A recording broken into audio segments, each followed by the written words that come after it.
Hey everyone, you're listening to Home in Progress by RepcoLite Paint, sponsored by Benjamin Moore.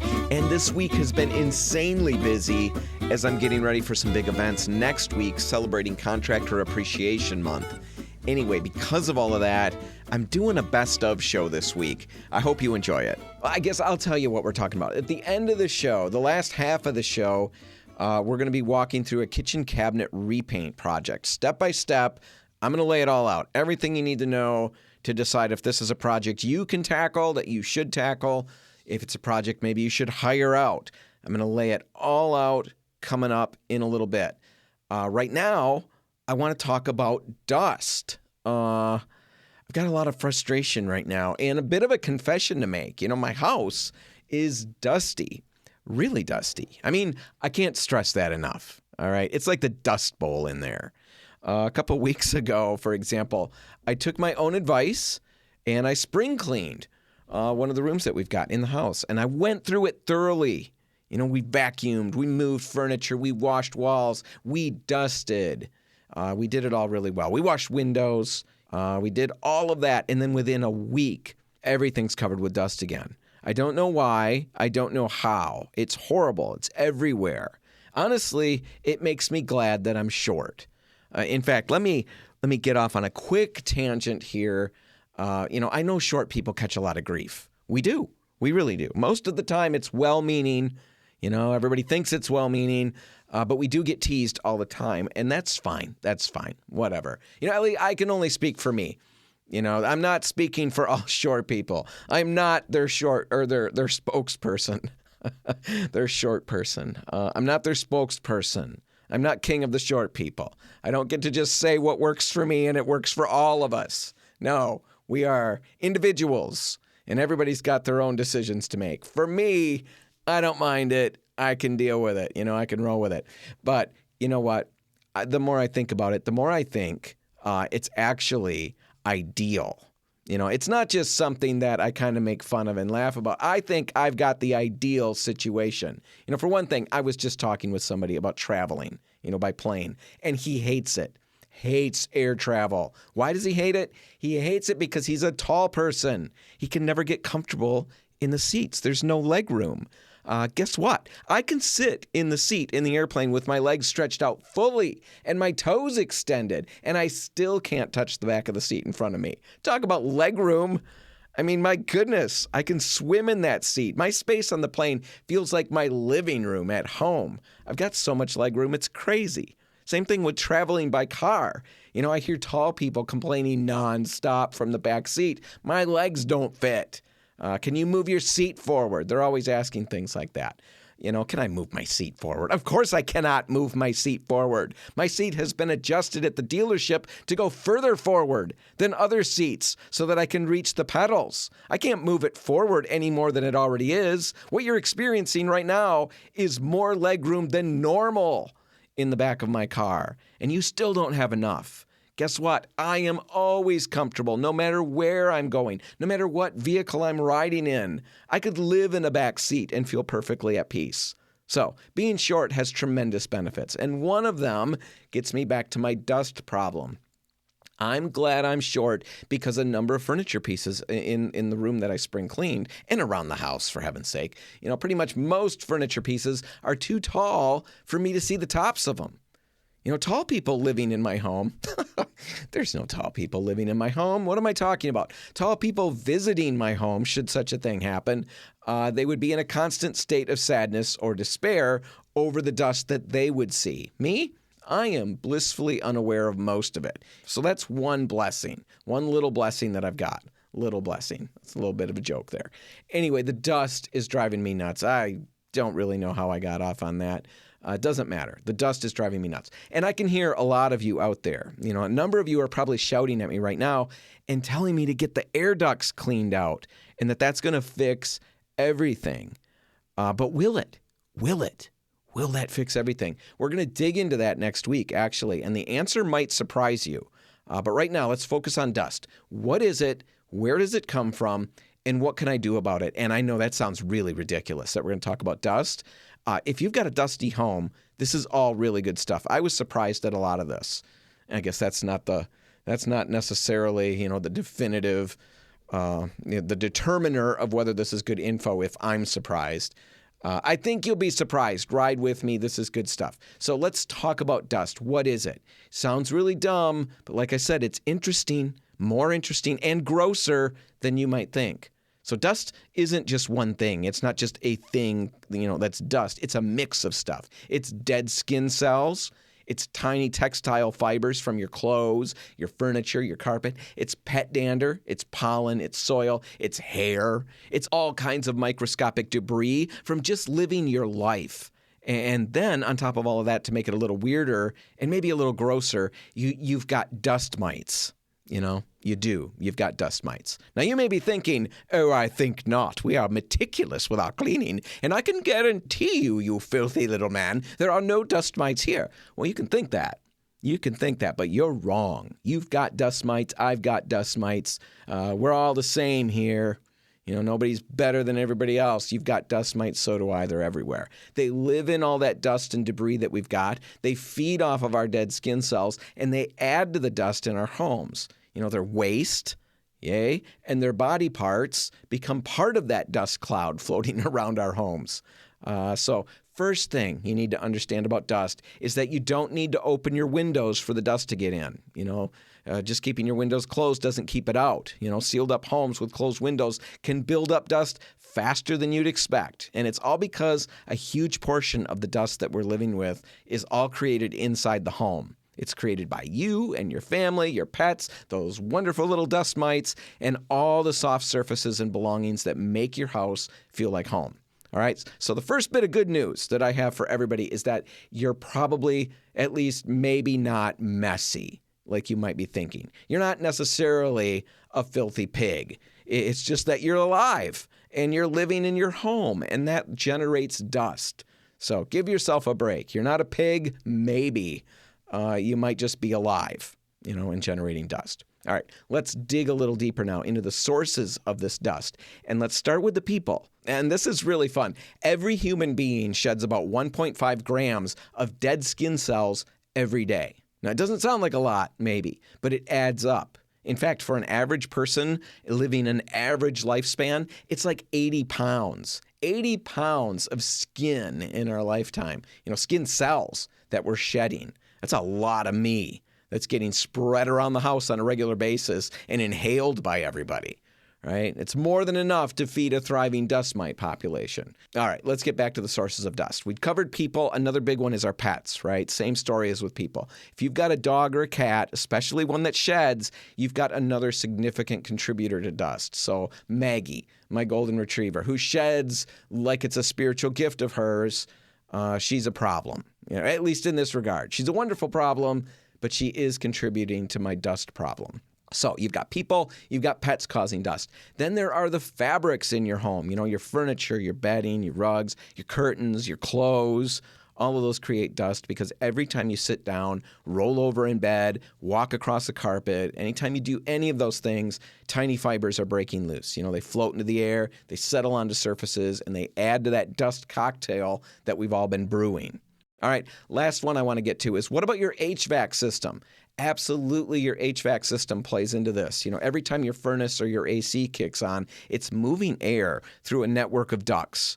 And depending on the condition of those ducts, that air might be picking up more than just warmth or coolness on the way to your living room. Over time, dust can settle in those ducts, especially in bends and dead spots. And when the system turns on, some of that dust gets stirred up and blown into your space. Or some ducts, they're just not sealed well, and dust from attic spaces or whatever can get pulled into them and then redistributed through the home. And then there's your furnace filter. It's meant to catch airborne particles, but not all filters are created equal. Basic fiberglass ones will grab the bigger stuff, but they let the finer particles slip right through. If it's been a while since you changed your filter, or if you're using one of those low efficiency ones, that could be part of the problem. Filters with a MERV rating between 8 and 11 can strike a good balance, trapping more of that fine dust without choking your airflow down. Now, on a quick side note, we have talked about this before. Bumping up to a higher MERV-rated filter it might seem like a great way to eliminate dust, but it actually can put added strain on your HVAC system. A filter that's too restrictive can reduce airflow and make your system work harder than it should. So don't just go all in on the highest MERV rating out there. If you're not sure what your system can handle, check with the folks who installed it or a qualified HVAC technician. It's always better to be safe than to create bigger problems trying to solve a different problem. All right. So bottom line with all the HVAC stuff, if you feel like you're dusting constantly, your HVAC system might be quietly working against you, circulating dust instead of trapping it. So it's worth checking your filter. And if you're curious what's inside those ducts, there are some cheap little inspection cameras that you can grab online. You can feed them down the ducts. They've got little lights on them. They'll snake their way around and send images directly back to your phone, or sometimes they've got their own little monitor that they come with. They're a great way to scope out what's going on in there. And they're usually like $25 to $50, so super inexpensive. And you'll find a lot of other uses for them. So snag one, toss it in your ducts, and take a peek, just in case your system's hiding a few decades worth of gunk. All right, what about duct cleaning? Is it worth it? Would that fix the problem? Well, we're going to dig into that next week. There's a lot of questions that I want to ask about it, a lot of things I want to dig into, and we'll cover that next week on the show. All right, last thing I want to mention on this segment is that dry air can play into the problem. It doesn't create more dust, but it does keep it floating around longer. Now, the sweet spot for humidity is 40 to 50%. If your home is sitting at 30% or lower, you might want to look into a humidifier. That's going to help you. If you're not sure where you're at, in terms of humidity in your home, a $10 hygrometer is going to tell you. Go grab one online. That'll let you know exactly where you're sitting. All right, all of that is good info, but it doesn't really help us unless we get to the action steps. What can I do about the dust in my home? We're going to get to all of that after a quick break. Stay right there. Home in Progress is brought to you by RepcoLite Paints and Benjamin Moore. People often think of paint as just another line item on the project supply list. But here's the thing. Everything you do, every hour of prep, every stroke of the brush, all comes down to the quality of the paint. The paint is the project. Make sure it's the best. And we're back. You're listening to a special Best Of episode of Home in Progress by RepcoLite Paints, sponsored by Benjamin Moore. And we're talking about dealing with dust in your home. I hate dust in my home. It drives me nuts. Makes me feel like I'm a filthy pig. Like my family is a group of filthy pigs. Whatever that's called. A herd of pigs. I don't know what that's called. A group of pigs. A bunyan of pigs? That doesn't sound right. Anyway, a group of pigs, filthy pigs, that's what we feel like. That's what I think of us.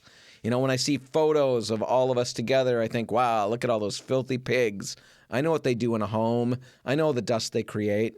Drives me nuts. I hate it. So last segment, we dug into the sources of dust in our homes and what makes it worse and all of those things. Now let's get to some practical steps to help you reduce it dramatically. And I can't believe that I just suggested that a photo of my children all gathered together reminded me of filthy pigs. I am so sorry, children. I was just being colorful with my language, trying to have a little bit of fun with a topic that's not terribly fun. Anyway, let's get to some tips that will help you reduce dust in your home and hopefully reduce it drastically. And let's start with one that's bound to be a big hit: vacuum regularly. Now, I'm going to use the word regularly a lot in the next couple minutes here. And in this instance, the word regularly means way more often than you're already doing. So if you've got a dust problem, vacuum way more often than you're already doing. Vacuum more. And make sure you're using a vacuum that has a HEPA filter. All right? That is not rocket science. That is not startling news. Everybody knows that. That's not breaking news.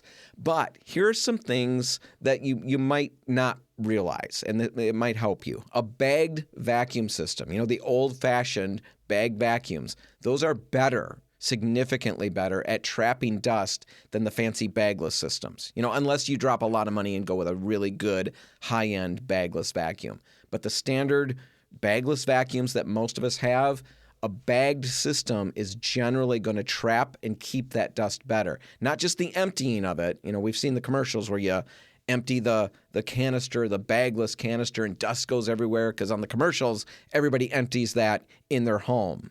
If you're doing that, that's probably where your dust problem is starting from. Don't empty your canister in your home. Do that outside.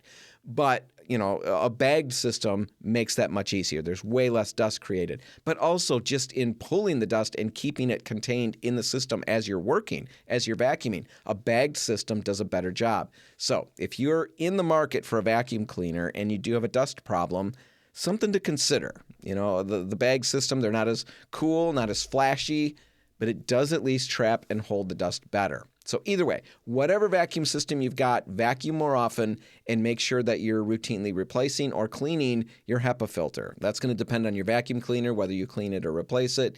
Dig into that and make sure that you're maintaining that. Okay? That's the first one. Second, let's just stay right here with the vacuums. You've got to not just vacuum your carpets and rugs regularly, you also need to vacuum your upholstered furniture. And when you're doing that, don't forget to get under the cushions.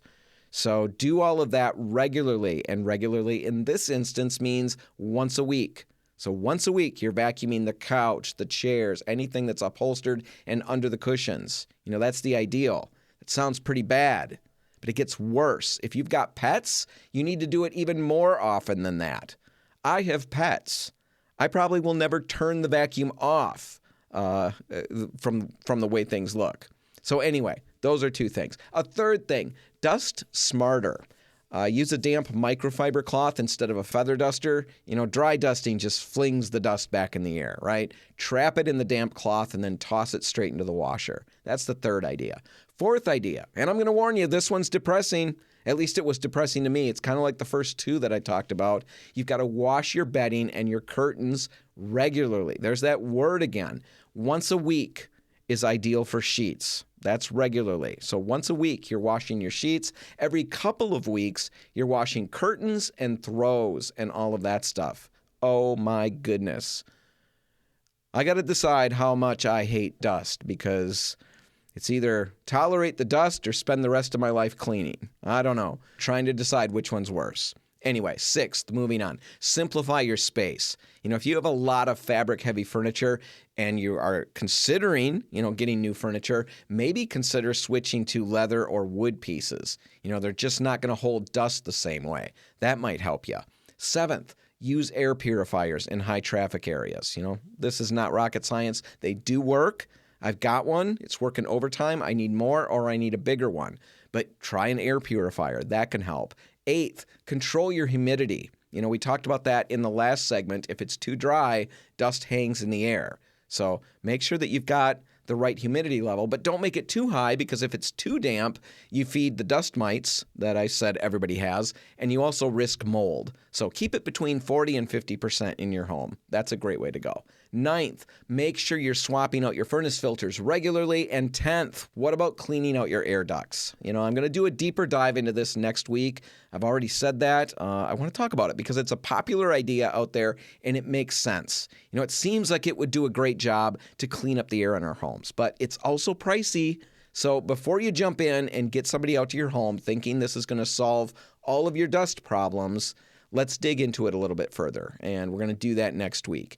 And with that in mind, if any of you out there have had your ducts cleaned and you've got feedback or opinions one way or the other, by all means, share your experience. You can email me at radio@repcolite.com. I'm looking for as much info as I can gather. So if you've had a company come out and clean out your air ducts, let me know what you thought about the results. radio@repcolite.com. All right, dust. It's a fact of life. It's not a sign that you're doing a bad job keeping house. It just means your home is lived in. But that doesn't mean we need to be overrun by it. It can't be eliminated, but it can be controlled. So don't get discouraged. Try a few of these tips that we talked about. See what works. Anything you do is probably going to help. All right, let's take a break. When we come back, we're going to be talking about painting your cabinets. It's a big project, but it's also a project with a huge payoff. We'll talk about everything you need to know coming up next. Stick around. Home in Progress is brought to you by RepcoLite Paints and Benjamin Moore. Think about it. You spend hours prepping, sanding, taping, and then finally painting. Don't throw all that work away with an inferior product. The paint isn't just another supply. The paint is the project. Make sure it's the best. And we're back. You're listening to a special Best Of edition of Home in Progress by RepcoLite Paints, sponsored by Benjamin Moore. And right now, I want to jump into a major project. Over the last few weeks, we've talked about things like choosing colors, working with neutrals, painting ceilings, all kinds of stuff like that. But today, let's go to probably the preeminent DIY home improvement project, painting your kitchen cabinets. I think this is one of those projects where I can safely say that we have all either done this project at least once, or we've thought about doing it, multiple times. I think everybody falls into one of those two categories. Now, if you're in the second group, you've thought about repainting your kitchen cabinets, but you haven't jumped in, you haven't done it yet. The rest of the show, it's for you. It's my gift to you. It's going to help you. And if you have done the job before, but felt like you kind of struggled to get the great results that you wanted, well, you get a gift too. This rest of the show is for you as well. Everybody's going to win here. This is one of those best bang for your buck projects that you can possibly tackle around your home. The cabinets in your kitchen largely set the tone for how that space feels. They take up so much wall space, and they're the main fixture in there. That's what really attracts our attention in that room. So with that said, what are yours saying? If your kitchen cabinets are in good shape, they just look dated, maybe they're a color that you don't care for, if that's what you're dealing with, you can fix it for a relatively small investment for paint and supplies, plus your time and labor. You can completely change the entire look and feel of your kitchen. You'll be blown away at the difference. Just go online. I'm sure you've already done this because this is such a big project we all think about, but just look at before and after pictures online. Just Google them. And it's sometimes hard to even imagine that that's the same kitchen, and all that's changed is the kitchen cabinet color. So huge difference, not a big buy-in when it comes to expense. Yeah, there's expense involved, but it's not big compared to, a lot of projects. And what you get for it, it's a huge bang for your buck. So let's walk through the process step by step. And if you do want a free downloadable guide, just head to RepcoLite.com/cabinet guide. All one word, cabinet guide. Fill out that quick form, and then I'll email you the PDF, and you'll have all the info that you need to confidently tackle this project. All right, one last thing to clarify before I jump in. There are a lot of different cabinet situations out there. You could have stained and varnished cabinets. You could have painted cabinets. Who knows what else? All kinds of different things. The steps I'm going to describe in the rest of the show are similar for all kitchen cabinet repaints, but I'm specifically going to talk about the project as if you've got stained and varnished cabinets. All right? So some things will be a little different if you've got painted cabinets. For the most part, it's going to be all the same, but I had to pick one of these to focus on, or it's just too complicated. So we're looking at this as if you've got stained and varnished cabinets, and let's walk through the process. The very first step in this whole kitchen cabinet repaint project is to remove and label everything. So start this project by removing your cabinet doors, drawers, and all the hardware, the hinges, the screws, the handles, everything. And here's the most important part of this step: label everything. You'd be amazed how differently things can sit after years in one spot. Swapping them around might seem harmless. It does seem harmless. It seemed harmless to me, but it can cause doors to hang crooked and open weirdly. You don't want that. So use a numbering system. Cabinet 1 gets labeled 1. If it has 2 doors, call them 1L and 1R, left and right. Mark it on the back of the doors where the hinge goes so it's hidden later. Just drop a piece of painter's tape in that hole or on that spot, and then label it with a Sharpie marker. Label it clearly. And then once you've done that, label your hardware too. People forget this step. I forget this step. But you've got to bag each cabinet's hinges and screws in its own plastic bag and mark it with the matching number so that it stays with the cabinet door that it came from. For extra safety, if you really want to be good and methodical and complete in this step, sketch a quick layout of your kitchen so you know where each number belongs when it's time to put it all back together. I skip this step normally. I number everything, and then I forget which side I started on by the time I get everything ready to go back together. And I'm always a little bit confused if one starts on the left side of the kitchen or on the right side. So draw that little sketch. That'll help you out. Now, I know this part feels tedious, but you're going to thank yourself later. I've already implied it. I've already said it. I've skipped this step. I've labeled the doors, but not the hardware. And I assure you, even though the hinges look identical, my doors never hung as evenly after I painted them. So swapping hinges really does make a difference. Keep them all together. Same doors, same hinges, same screws. All right, that's step one. Now it's time to dig into the actual prep work. And I know prep work absolutely stinks. It does. It stinks. It's boring.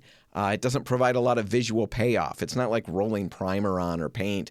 It's just not fun like that. Prep work is pretty much everybody's least favorite part of pretty much every project, and yet it's crazy critical.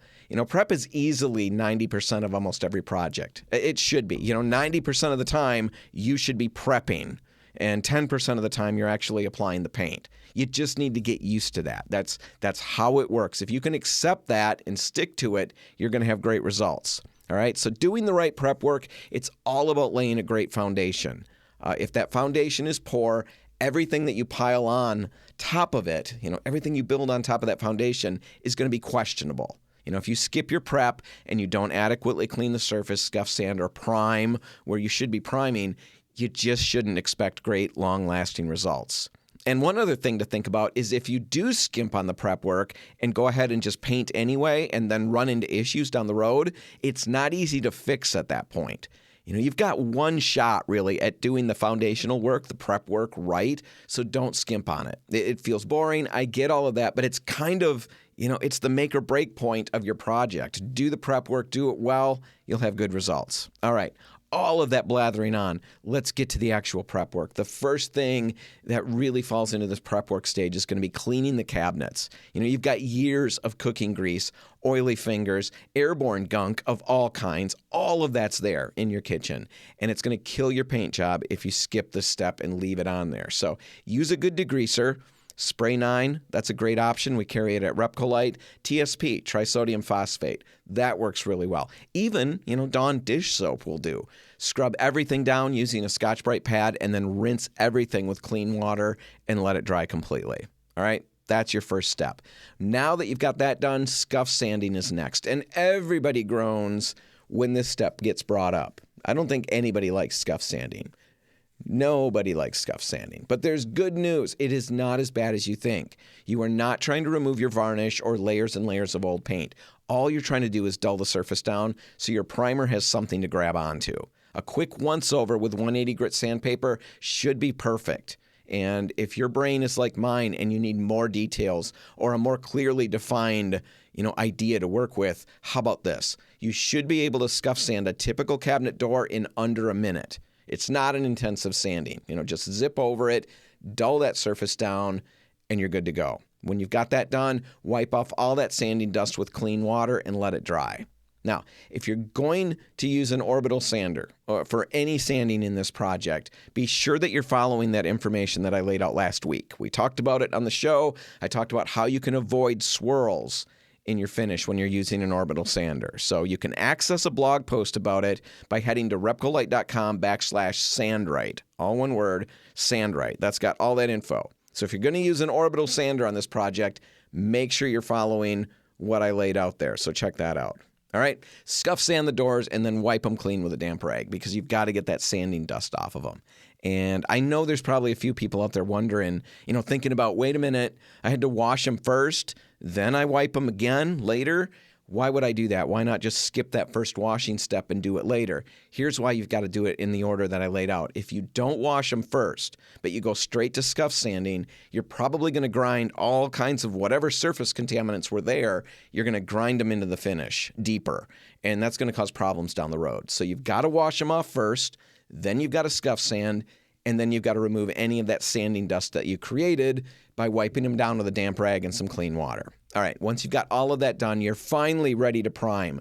And this is a crucial bonding step that sets the tone for the whole project moving forward. So choose the right primer for the surface. Sticks, Quicksand from RepcoLite, or Benjamin Moore's Fresh Start, they're all excellent choices. I love Sticks. It's an incredible bonding primer. It really gives you a tremendous foundation that will help resist chipping down the road. So Sticks, absolutely a great way to go. RepcoLite's Quicksand, it's another great option. It's one of those sneaky surprises for us. We engineered it to be a great all-purpose primer, but we were really surprised to find out how well it bonds. So if you're looking to save some money and still get a primer with some good bonding power, RepcoLite's Quicksand is a great option. So check into that. Whatever you use, whatever primer you use, once you put it on, you need to check for stains after it's dry. All right, we're talking about this project, if you remember, as if you're painting over stained and varnished cabinets. If that's the case, it's possible that there could be some discoloration from tannins bleeding through the wood. Now, the chances are the varnish that's on there will seal them in, but you should still look for them. Maybe you sanded through the varnish in some places, or maybe the deep open grain of some oak doors just didn't seal well. Either way, see if you can detect any brownish discoloration bleeding through your primer. And if you notice that, you don't need to panic. You just need to spot prime those areas with Bin Shellac Primer or RepcoLite Zip Prime. These products are going to seal those stains off and prevent them from bleeding through your final coat. Now, you could use Zip Prime or Bin on the whole project, but they're just not fun to work with. There's a lot of odor to them, and if you can get by with a regular water-based primer for most of the work and then just spot prime a few little areas, you're way better off. Now, most of the time, there's not going to be any tannin stains bleeding through, but you do want to catch it if there is. Just putting another coat of water-based paint or primer over top of them won't help. They'll keep bleeding through unless you block them with the right primer. All right, so you got to make sure you catch them. All right. That's halfway through the project.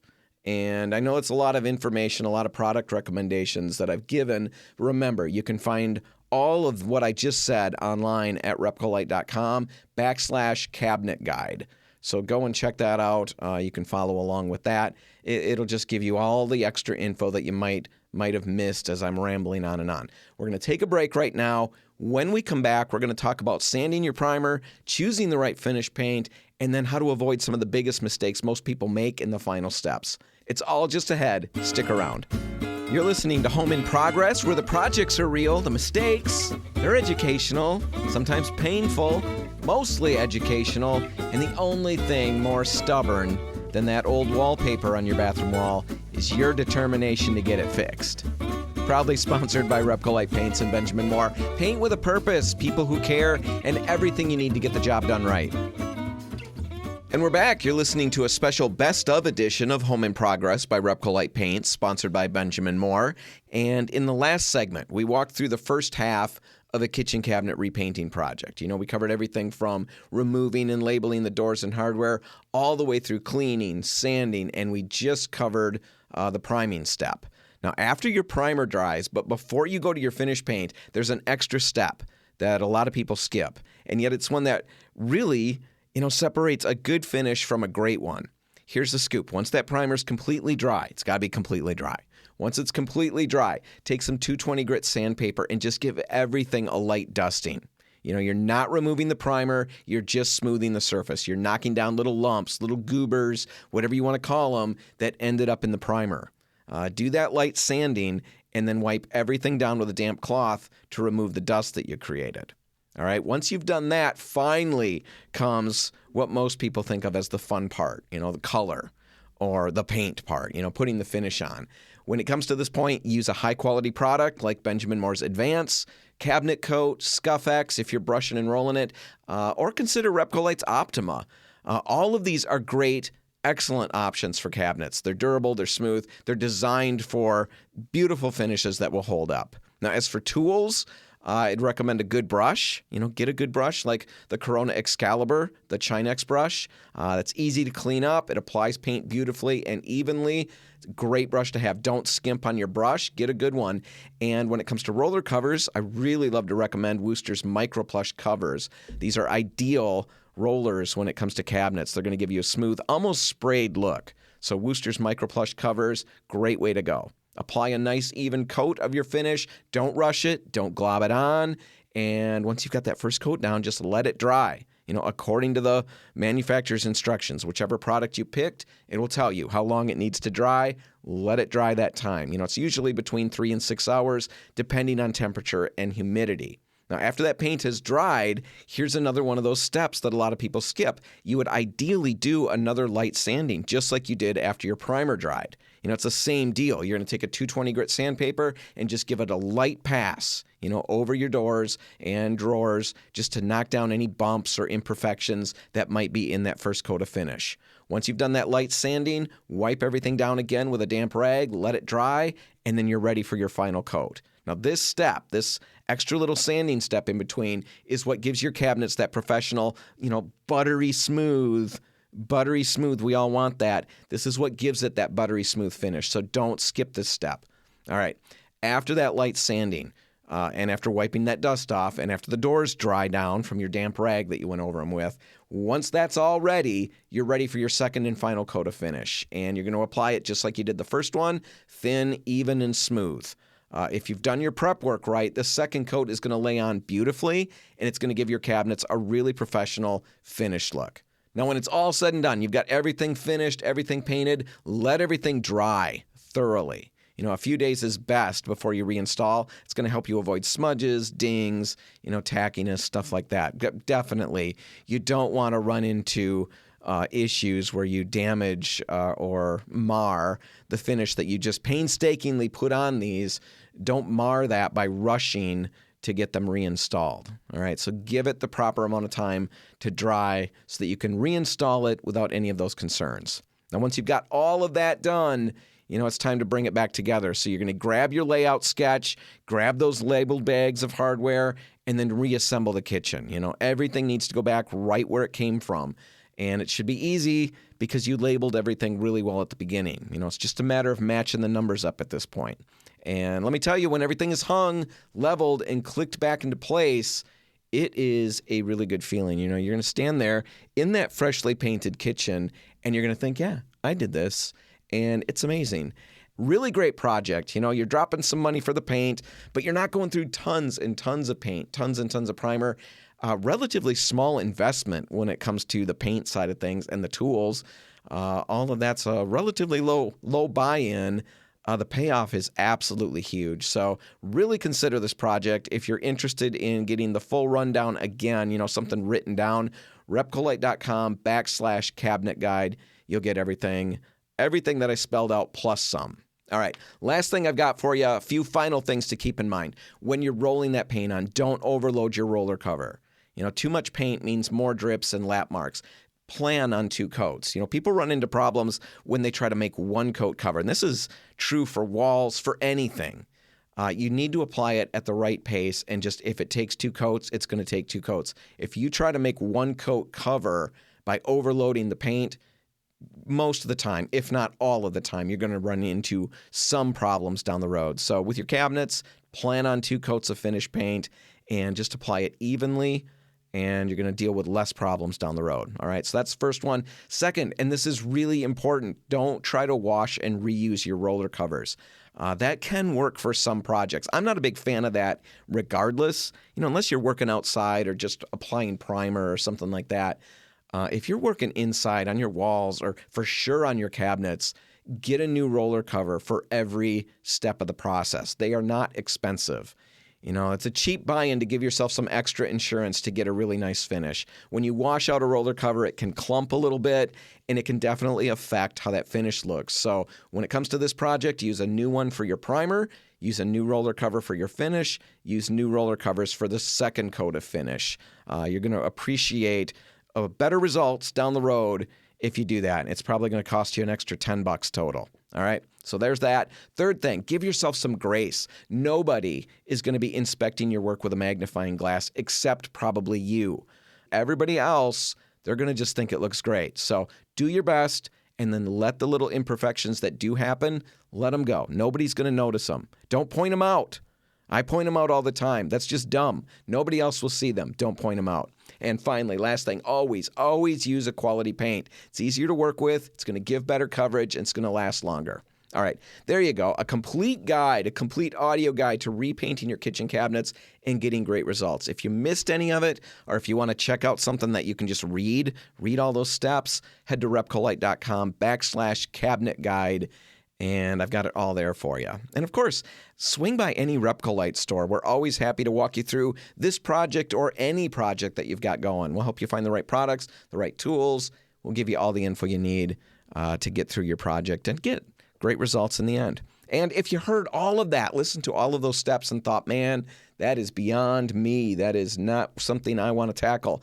I'd love the results, but I don't want to do the work. If that's you, maybe you need to find the right pro. And if that's the case, you can do that by heading to RepcoLite.com/find-a-painter. Just fill out that form. I'll send you some names, and you can get that process rolling. And there you go. That's it. That's going to do it. If you want to catch this episode again, you can find it online at RepcoLite.com. Just click the On the Radio tab on the homepage and check it out.